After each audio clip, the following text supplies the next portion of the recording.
জানাবো আজকের গুরুত্বপূর্ণ সংবাদগুলি। এরকম বিশুদ্ধ টাটকা বাছাই করা খবরগুলি নিয়মিত পেতে চ্যানেলটিকে সাবস্ক্রাইব ও বেল আইকনটি ক্লিক করুন। হেডলাইন: রোড শোয়ে মিঠুনকে গো ব্যাক স্লোগান, চাঞ্চল্যে চাচলে। শিলিগুড়ির বিয়েবাড়ি থেকে তুলে নিয়ে গিয়ে নাবালিকাকে গণধর্ষণের অভিযোগ, গ্রেপ্তার 5। লাইনে 10 বিধায়ক, বিজেপি দলটাকেই তুলে দেব, চ্যালেঞ্জ অভিষেকের। কবে জেলমুক্তি অনুব্রত সুকন্যার? বীরভূমের সভা থেকে মুখ খুললেন মমতা। ধান কাটি ধান, খাট ফোটা গরমের প্রচারের ফাঁকে কৃষকদের সঙ্গে খেতে হিরণ। উলবেড়িয়ার খালে নরকঙ্কাল, পুলিশি তদন্তে ফাঁস কোন ষড়যন্ত্র? কেন বাতিল 25,000 চাকরি? সুপ্রিম কোর্টের দ্বারস্থ রাজ্য সরকার। গিয়েছিলেন জনগণের গর্জন শোনাতে, চোর চোর স্লোগান শুনে ফিরে আসতে হলো দেবাংশুকে। বাংলার সবচেয়ে জনপ্রিয় ইউটিউবার কিরণ দত্তের রচনাকে নিয়ে একই মন্তব্য। এক চ্যাংড়া ছোড়াকে প্রার্থী করেছে, নাম না করে দেবাংশুকে নিশানা প্রাক্তন বিচারপতি অভিজিৎ গাঙ্গুলির। রশিদ আতঙ্কে কাটিয়ে শেষ বলে রুদ্রশ্বাস জয় দিল্লির। আসছি বিস্তারিততে। ভোট প্রচারের মিঠুন চক্রবর্তীকে গো ব্যাক স্লোগান। বুধবার মালদহের চাচলে রোড শো থেকে গো ব্যাক স্লোগান শুনতে হলো বিজেপির কেন্দ্রীয় কমিটির সদস্য তথা বলিউড তারকাকে। তার রোড শো চলাকালীন গো ব্যাক স্লোগান তুলে বিক্ষোভ দেখান তৃণমূল কর্মী সমর্থকেরা। এ নিয়ে তুমুল উত্তেজনা তৈরি হলো চাচলে। যদিও পুলিশ ও নিরাপত্তা রক্ষীদের তৎপরতায় নিয়ন্ত্রণে আসে পরিস্থিতি।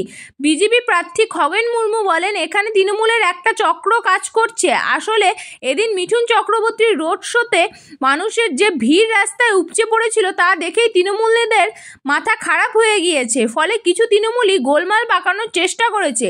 বিয়েবাড়ির অনুষ্ঠান থেকে এক নাবালিকাকে তুলে নিয়ে গিয়ে ধর্ষণের অভিযোগ উঠল 5 যুবকের বিরুদ্ধে। শিলিগুড়ির নকশালবাড়ি এলাকার ঘটনা। অভিযোগের ভিত্তিতে 5 যুবক গ্রেপ্তার করেছে নকশালবাড়ি থানার পুলিশ। বাংলা থেকে বিজেপি দলটাকেই তুলে দেওয়ার চ্যালেঞ্জ ছুড়লেন অভিষেক বন্দ্যোপাধ্যায়।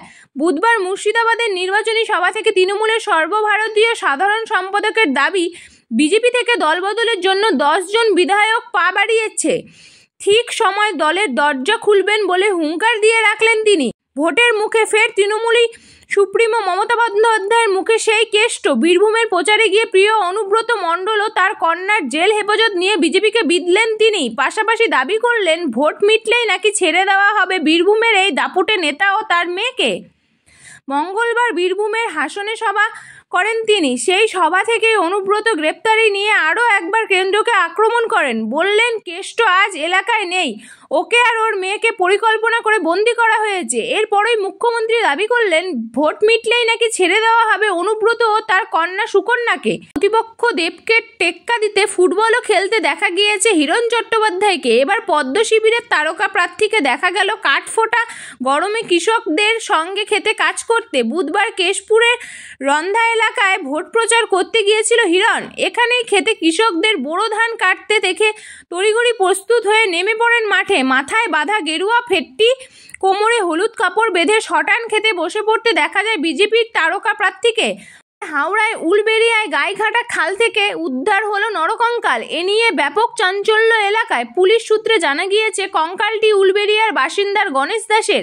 কয়েক মাস আগে নিখোঁজ হয়ে যান ওই ব্যক্তি। ঘটনায় মৃতের স্ত্রী নবনীতা দাস, মামা শ্বশুর সুকল্যাণ মালিক ও মামি শাশুড়ি মানিক মালিককে গ্রেপ্তার করেছেন পুলিশ। পুলিশ জানিয়েছেন, গত বছর আগস্ট মাসে উলবেড়িয়ার বাসিন্দা গণেশ দাসকে খুন করে দেহ ফেলে দেওয়া হয়েছিল গাইঘাট খালে। গত সোমবার বিচারপতি দেবাংশু বসাক ও বিচারপতি সব্বর রশিদির ডিভিশন বেঞ্চ ওই প্যানেলের বাতিল নির্দেশ দেয়। দেখা যায়, গ্রুপ সি, গ্রুপ ডি, নবম, দশম ও একাদশ দ্বাদশের মোট 25,753 জনের চাকরি বাতিল হয়েছে। এরপরেই সুপ্রিম কোর্টের যাওয়ার কথা জানিয়েছিল এসএসসি।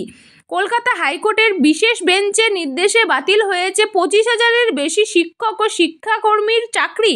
ভোটের প্রচারে বেরিয়ে এবার চোর চোর স্লোগানের মুখে পড়তে হলো তমলুকের তৃণমূল প্রার্থী দেবাংশু ভট্টাচার্যকে। বুধবার দুপুরে নন্দীগ্রামের ভেকুটিয়া এলাকায় জনসংযোগ বেরিয়েছিলেন তৃণমূলের যুবনেতা। পাড়ার রাস্তা দিয়ে যাচ্ছিল দেবাংশুর প্রচার গাড়ি। টোটোয় মাইক বসানো, সেখান থেকে তার স্বরে চলছিল জনগণের গর্জন গান। সেই সময় রাস্তার ধারে বিজেপির পতাকা হাতে, পদ্ম ফুলের টুপি মাথায় জড়ো হন কিছু স্থানীয় মানুষজন। সেই ভিড়ের মধ্যে থেকে দেবাংশুর সামনে উড়ে আসে চোর চোর স্লোগান। অভিযোগ তোলা হচ্ছে, বিজেপির সমর্থকরাই এই স্লোগান দিয়েছেন।